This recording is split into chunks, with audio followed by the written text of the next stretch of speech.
Today, we are joined by Chief Experience Officer at Shea Rowbottom Marketing, LinkedIn video expert, Jonathan Palmar. Welcome to the show. So happy to be here again, but this time with a high quality camera, a relatively decent audio system, some headphones so we don't get the feedback. Very happy to be here. I'm happy to have you here. And quite frankly, I think there's a lot of fans out there that are excited to see you here. Our LinkedIn videos have been smashing, by the way. I've been doing video podcast interviews for quite some time, but for some reason, whenever I bring Jonathan Palmar onto my show and we share those clips, people are loving it. I'm just kind of curious, John, what do you think is happening in these video clips from our video interviews that are making them perform so well on LinkedIn? I think it's just not to put myself over too much, but it's just hyper awareness of what the audience wants right now on the platforms where it's relevant. You know, one of the challenges that I see is, and I mean, like a guy like Gary Vaynerchuk will touch on it from time to time, but really the proof is in the results that you're experiencing, is that we really need to create content that is relevant to the platforms that we're posting it on.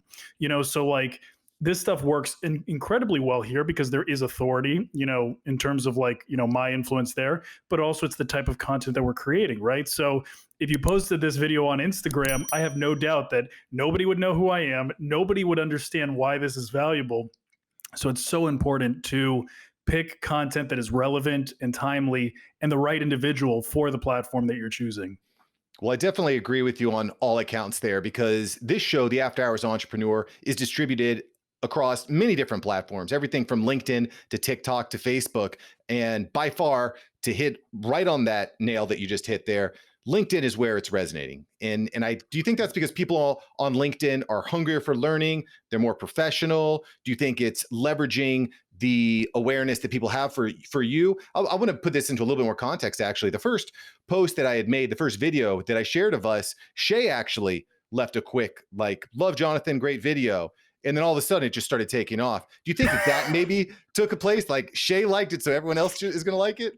I think so. It really is like, yeah, like when you find your tribe, when you find that audience, you find an individual that creates a message that really resonates with people, like they will follow that. I mean, that's they don't call them followers for nothing, right? They are really individuals that follow that, what that person believes in, what is, you know, desirable to that individual, and it really does reign true. Yeah. Yeah. And so the other thing that you see a lot of people doing on LinkedIn is they're just going to tag everyone in their friends list, right? You see paragraph. No. Is that something that we should be doing? No. Actually, like we've tested it out. We've taken hundreds of pieces of content to really identify what is relevant and what actually works and what doesn't with the algorithm. And one thing that we identified is that mutual tagging is only beneficial when the individual goes back and endorses it themselves. So let's say that you tag 10 people. If only 2 or 3 of them actually like or comment back, then your post is actually going to get docked. LinkedIn is going to say, wait a second, this is spam. This is not the individual actually like trying to, you know, bring awareness to this specific post. So it'll actually kind of like work against you. So really got to avoid that. I wouldn't do it. I don't do it at all. Yeah, I generally, when I'm tagging someone, it's either the direct guest or someone who's directly related. But I think that's a really common mistake to make across social media in general. I think it's really easy for people to use these kind of like short-sighted type of things. I'm going to talk a little bit about meeting someone or connecting with someone on LinkedIn, because this is something I think a lot of people get wrong, right? Hey, Mark here. Thank you so much for watching. Make sure to smash that like button for the YouTube algorithm. Let YouTube know you're enjoying this video. Let me know you're enjoying this video. All right, let's get back into this episode. What is a good way of connecting with someone and actually developing a relationship off of that? Because I think what a lot of people end up doing is they reached out to me, they gave me a connect, I hit yes, okay. Should we be doing anything more than that? Yes, you should be building Connectquity. Connection equity. And the reason why I say that is because when you reach out to somebody, it's literally like just like knocking on somebody's door and saying, hey, let me in. What's your first response? It's like, what's your first reaction? You're like, who is this? Why are they at my door? Why are they trying to come in? I don't like, and then they like follow it with their sales pitch. It is such a turnoff, right? It almost reminds me like, God bless their souls. Like, you know, like when you'll have those like religious individuals that knock on your door and tell you about, you know, the blessing of the religious person or whatever it may be. And they're really trying to sell us on this idea. But more often than not, even with the best of intentions, which they have, we're still turned off by the experience, right? Mm, So if it doesn't work for them, I can assure you it's not going to work for somebody that works in sales or HR or whatever the industry is. So this whole idea of Connectquity, I heard somewhere that it takes about 10 interactions for somebody to buy. So it shouldn't be any different when it comes to buying into an individual. So what I will do is I will like and comment on 10 pieces of their content. Now, that individual has notifications from me yeah. saying this individual engaged in your content, helped push the algorithm so it would reach more people. And the added benefit is now they know my name. So then when I go to send them a connection request, I already provided value, not in terms of a sales pitch, not in terms of how I can help them tomorrow. I help them today. I made it relevant for right now so that when we do connect, they're like, okay, you know what? He broke my barrier of entry. And we have seen time and time again, even with larger accounts, larger influencers, this works because we front load with value that's already taken place. And then it makes the process smoother. Well, I definitely agree with you on leading with value. And something I think a lot of people also maybe get wrong is, let me rephrase this. People don't remember what you say, they remember how you make them feel, right? Right. And if you're the guy that's just there slinking in the background and every once in a while sharing links to your funnel, that's probably not going to make them feel very special. I love the idea of liking. What about videos? What about sending videos in the DMs when someone connects? I maybe it's just like my my natural inclination to be a little bit the thing is that you'll get a notification that somebody sent you something, but you won't necessarily know what it is. And especially with video, like maybe for us, we don't think about it as much, but I know plenty of women who they have a lot of hesitations about opening that video. They have a lot of hesitations about accepting something like that because they don't know what they're getting, right? So like I'm a little split on it. I see both sides. I've seen people be very successful with it, and I've seen others not do so well. I think that the main thing to ensure that it's successful for you is have built up a little bit of a brand. When you've built up a little bit of a brand and some trust, when people see that you sent them a video message, they're like, you know what? I know the guy. I know the quality of him as a human. I'm not quite as concerned as, Joe Johnson, who I've never interacted with, sending me a video. There's for a lot of reasons it may come off the wrong way, right? So I think that Right. that's the difference. Well, and I can definitely agree with you on that. We're talking about connectivity. I'm There you not go. saying it's connectivity. Connectity. We're talking about this connectivity here. And I think that as you build that up over time, you build that reputation, people know what to expect. And I think on LinkedIn, once you've kind of established yourself, it's just a little bit more respect and professionalism there. But I can tell you personally that I've seen some good and bad things with video. The one that you just hit on there is good, right? Someone just sends you a random video with no context. Could be weird. The other thing is maybe sending a video that is just a sales pitch. It's just straight up a Right. sales pitch. That, like, go to this separate website, put in your email and get a sales pitch. Like, you're not building a lot of connectivity. What I've really been having success with is every night for about 10 minutes or so, I send a quick little video message to the people that I've connected with during the day. I can tell you that it's been bananas. People love it, right? And you keep it short, you don't go too long, but it's a good way of kind of building that. And then every once in a while, someone will send you a video back, right? Yes, And then absolutely. you are building this kind of like engagement, which we can't actually get in person anymore, right? One thing that I would encourage people to try, just like experiment with it, see if it works well for you, is take some of the key individuals that you connected with that day and do a LinkedIn story. Hey, it was really great to meet this person, and tag them in it. That way, now it's kind of like opening it up to everybody. Everybody can see it. It feels a little bit safer. They're tagged in it. And you can also, like, man, boom, boom, boom, boom, boom. You can hit a bunch of people at the same time. You don't have to send a bunch of individual messages. And it makes them feel special because they're being featured and showcased in front of the world. So, that could be a safe option. And also taking advantage of LinkedIn stories, which it does impact the algorithm. We do see positive responses when people do use that new feature. So Yeah, well, I'm glad you broke the ice on LinkedIn stories here because it's definitely something I've been watching, and I love the idea of tagging people you just connected with. Nobody loves more than to be tagged and feel special. Right. So again, we're talking with Jonathan Palmer from Shea Robot and Marketing, and he is just going to give us. I mean, we've already gotten into about a dozen different Shooting tactics here. fire. We're spitting hot flames, hot fires. Grab your kids, grab your wife, grab an umbrella. We are coming for LinkedIn stories. So let's talk a little bit more about stories. This is blowing up all across social media. LinkedIn just dropped it. What do you really like to see in a successful story, John? I'll tell you what I don't want to see. I don't want to see more behind the scenes. I feel like that's too easy. And I don't think that from a presentation perspective, that many people are intrigued about that. I would almost attribute it to like, I love using Mac computers. But if you show me how to build one, you're going to bore me out of my mind. There are people that are legitimately going to be interested, but I would say that the vast majority just want the computer that works. They want the value, they want the experience, but they really don't want to understand how things work. So I haven't seen as much success with that part. Maybe if like, of course, like if you work in a fluffy industry, you do podcasting or like video marketing like we do, I can see where it would be a little bit fun to learn some of the behind the scenes elements, but I would encourage people to stay away from that. What I do love to see is before and afters, transformations. I love a good transformation. Seeing a client in their before stages and how the company was the lightsaber, the Excalibur that helped them slay the dragon. I want to see transformations. I want to see clients that went from a place of pain and difficulty and how companies transform them into a higher place. So I feel like at its best, it's utilized in that way.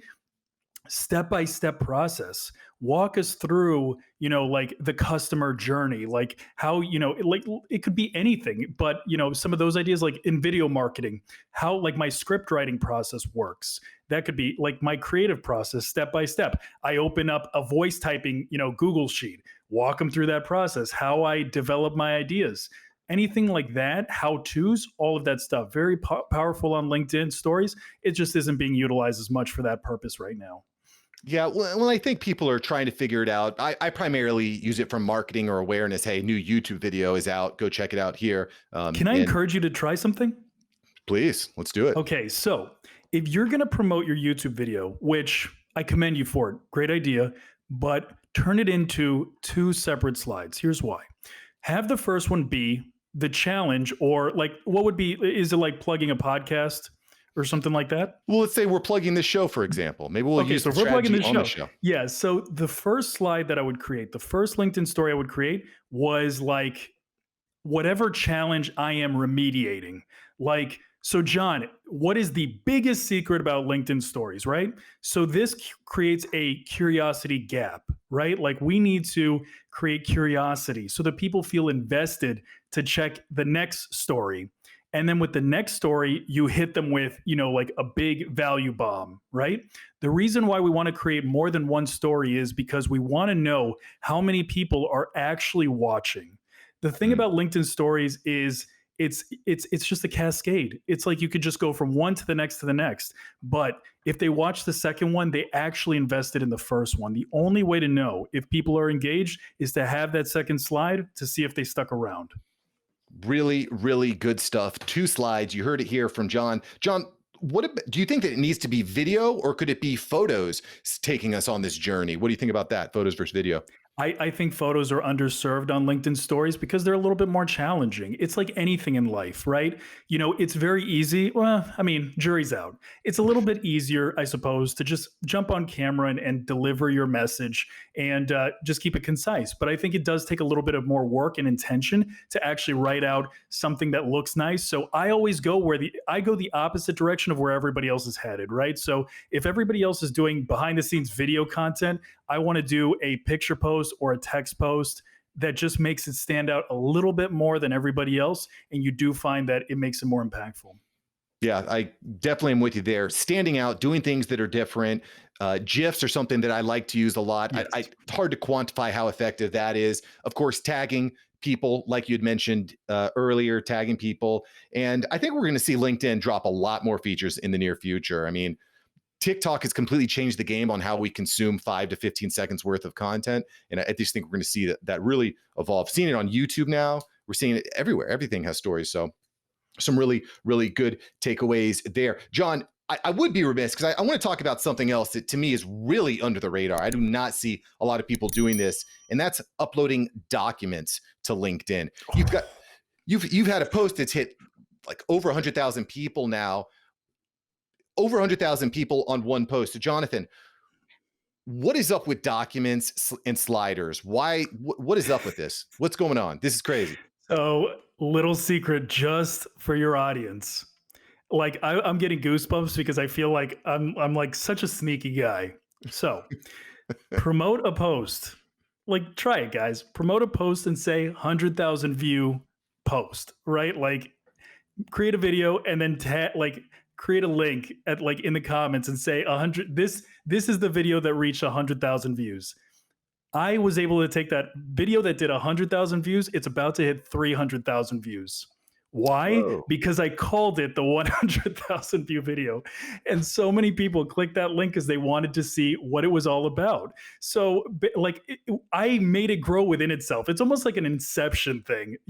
Just the hype behind it made it grow exponentially more. So now, like, I want to promote it as the 300,000 view post. This is brilliant. So let me just kind of break this down. You have a LinkedIn post that does well, let's say above average, and then you create another post that and promote it. Explains it. That explains how I did it. I like that. And then it feeds the original more. Yeah, yeah. So a little inception-y. It's almost like I created the slide presentation, which we know the algorithm absolutely loves.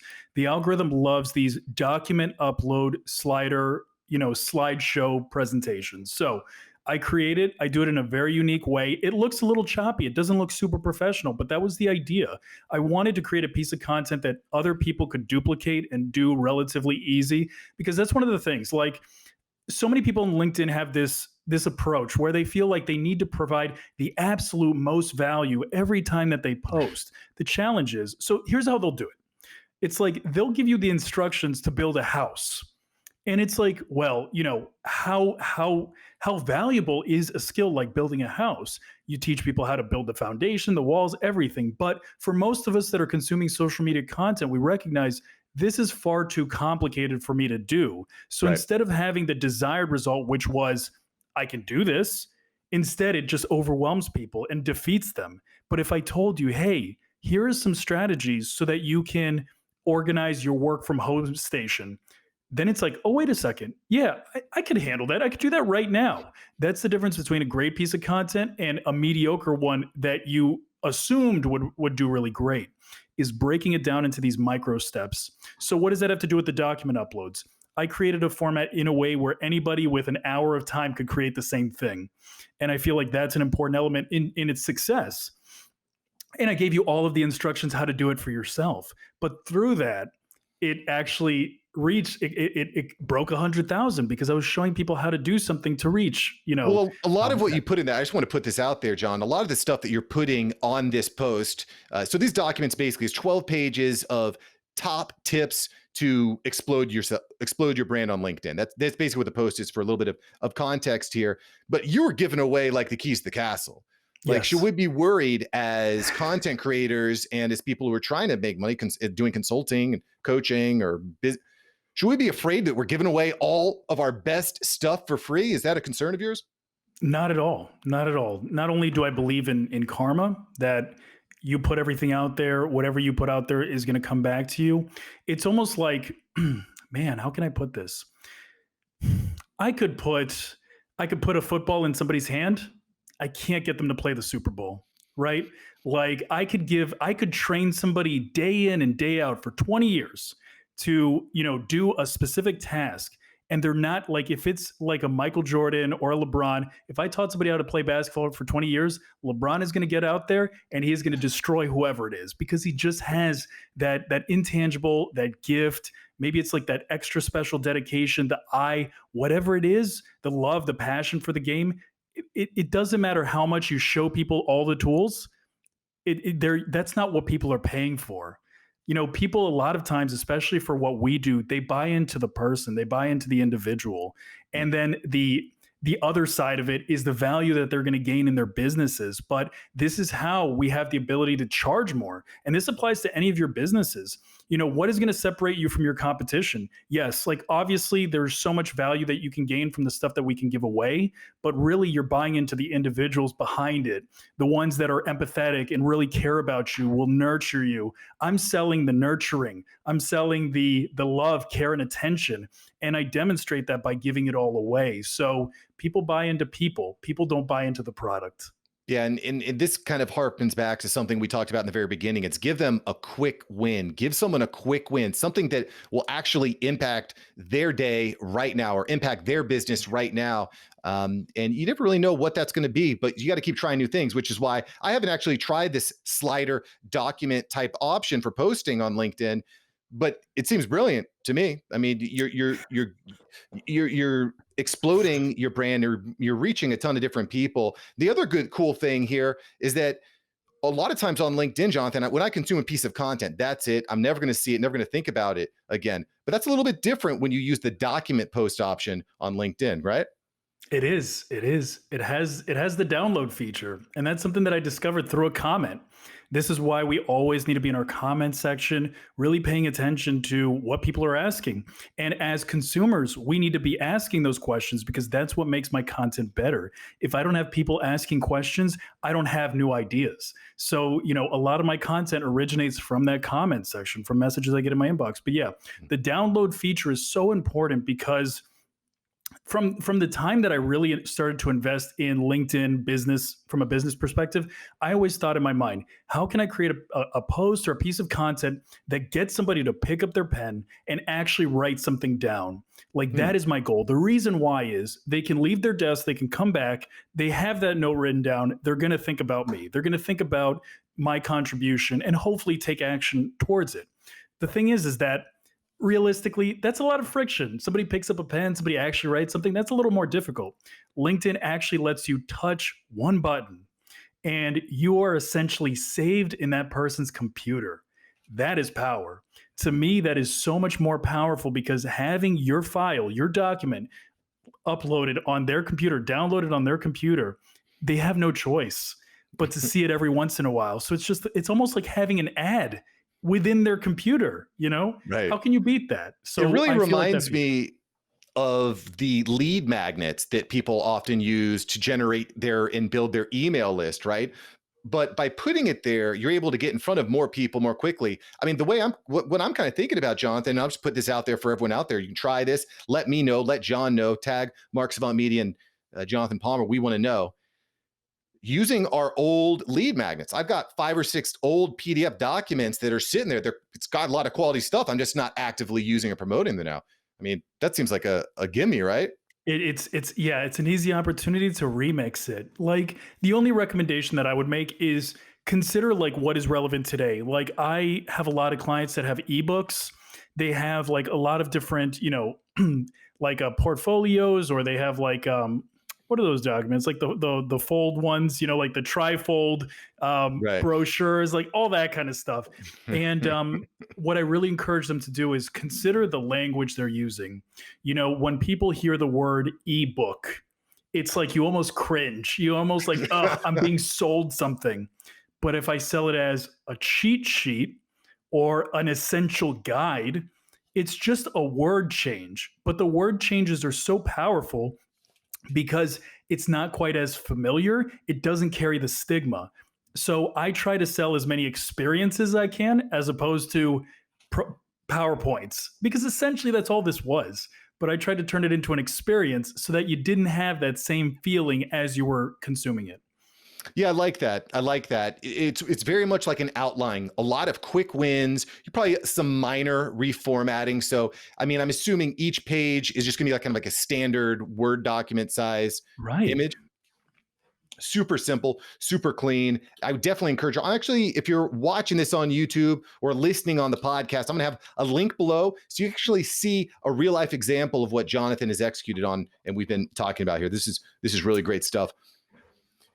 I appreciate it. Are you trying to get me like to 500,000? Like if we just keep if we just keep plugging that one post, yeah, I appreciate it. Yeah, no, I'm excited to see it. I'm excited to see it grow. And I also want to challenge everybody out there, try this out. That's your challenge for the week. Go to LinkedIn and set up some sort of document or slider post. Do it, tag me. I want to see it. I want to see the challenge and I want to see how it works for you. Let's get this thing moving. Cool. Jonathan, we've touched on a ton of different things here today, everything from mindset to how to do an effective story, how to reach hundreds of thousands of people with a single post. What else is something that people should really be thinking about as we go into 2021? The investment side. Let me challenge your audience, because this is very much like a kind of like a little bit more of like an old school mentality. Before COVID hit and all of those types of things happened, one of the things that we used to focus a lot on was going to conferences. And I remember my dad, he's like kind of a traditional guy, forensic accountant. And I remember him dropping $7, $8, $10,000 on a booth at a conference that is hyper focused, not on clients, but on individuals that are already in his field, right? So it's not even the ideal place for selling, but it is a great place for networking. So he would pay $7, $8, $10,000 for that booth in hopes of getting, maybe like a keynote or an opportunity to speak on behalf of the company and the services that we provide. Sometimes it happened, sometimes it didn't. But you're inconvenienced because you're having to fly out to wherever it is. You have to be in keynotes that don't relate to you, but you got to sit through them. It's a painful situation. And if you're lucky, there's 15 to 20,000 people there. If you're lucky, if it's big. The difference with a place like LinkedIn, people have so much hesitation to post content. They don't feel like it's worth their time. They don't feel like, it's the place for business. They don't invest the money into it because they don't understand the return. Like we were just saying, I literally had a post that you could do today that has already reached 300,000 people. And these are 300,000 people that I'm sure a good portion of them are looking for content that relates to that industry that they're searching for, right? Yeah, How boy. much would it cost you to reach 300,000 people in one post? I mean, the Consider reality that. is it's not going to happen on Facebook unless you have thousands and thousands of dollars on ads. Same thing with YouTube, same thing with Instagram. I mean, And it's what's the best part? I did that for free. for free. You didn't even use video, which is No, also amazing. it So was for free. I love it. So if you feel like you have any excuse to not invest in LinkedIn and creating this content, you, instead of spending $10,000 because of your old held beliefs, consider that you could literally reach 300,000 people tomorrow for free if you put in a little bit of time to learn these platforms and understand the language that these people speak. It's very possible. Yeah, I agree, but not for long. Not for Very long. This is true. Very rented land. true. We've seen it time and time and time again. Social media is going to ebb and flow. Now, LinkedIn is hot. That's Jonathan is actually the first return guest to the show. Oh, that's cool. You're the first, but it's because the content is super hot, and I know that LinkedIn is just where you want to be. If you're not playing with LinkedIn or TikTok right now, I think you're missing out on some big opportunities. So cool. We've been talking to Jonathan Palmer here from Shea Robot and Marketing, who are just absolutely crushing it. John, I want to go through some word association. I'll try something a little bit different for the rapid fire here today. You down with some word association? Oh, I've been born ready. Let's do this. All right, cool. So let's start with some easy ones. Video, Marketing. pizza, Pepperonis. LinkedIn, John. wrestling, Oh, dreams. Miami, Home. the future. Bright. Final question here. If you had 10 seconds with yourself 10 years ago, what are you going to tell John? I'm just going to hug him and tell him to hang in there. He had no idea. Jonathan said it. Mark agrees with it. Everyone else, have an awesome day. Jonathan, thank you for coming on the show. Thank you. Thank you so much for watching. I'm glad you enjoyed this episode. I've got several other episodes right here for you. Smash one of these videos to make sure that you don't miss out on the tips, tools, and tactics of industry experts. Let's take that side hustle full time. Smash one of these links.